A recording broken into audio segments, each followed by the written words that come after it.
السلام عليكم ورحمة الله وبركاته. تعالوا نجرب مع بعض مكنة لمامة الوبر الكهرباء من سوكاني. هايلة جدا يا جماعة.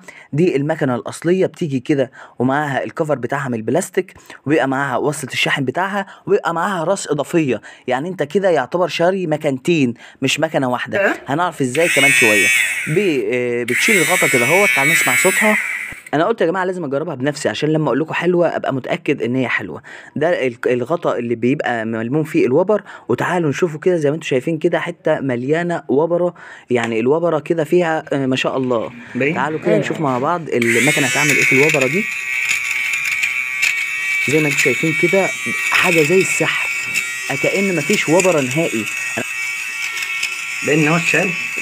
انا عايز اقول لكم يا جماعه ان الكاميرا ظالمه المكنه ده هي خلتها زي حته الحرير. انا شفت فيديوهاتها كتير جدا على الانترنت، لكن ما كنتش مصدق بصراحه ان هي بالجوده دي. هنا بقى بشوفوا الوبره بتتجمع هنا، بتفك الغطا كده وبتحط بقى الوبره، بترميها طبعا، بتحطها في اي حته بقى خلاص. بس تعالوا نشوف كده اللي شالتها من الحته الصغيره دي. ما انا بقول لكم خلت حته القماش ناعمه جدا جدا، كانها لسه شاريها بالظبط. خليك معايا. انا عايز اقول لكم بقى ان بصوا، بعد استهلاك مثلا سنه ولا حاجه ولقيت اداء المكنه قل، بتغير الراس دي بحالها وبتحط الراس الاضافيه اللي جايه معاها، فكانك اشتريت مكنه جديده. انت كده اشتريت مكنه جديده. المكنه دي هتبقى يا جماعه معانا ب 125 جنيه. انا عايز اقول لكم ان فلتر الميه ده هو يا جماعه جه تاني وجا منه كميه، ده هيبقى معانا ب 15 جنيه. هو بينقي الميه وممكن تتحكم فيه في اتجاه الميه كمان. زي ما انتم شايفين كده انا قلت اجربه، شكله روعه.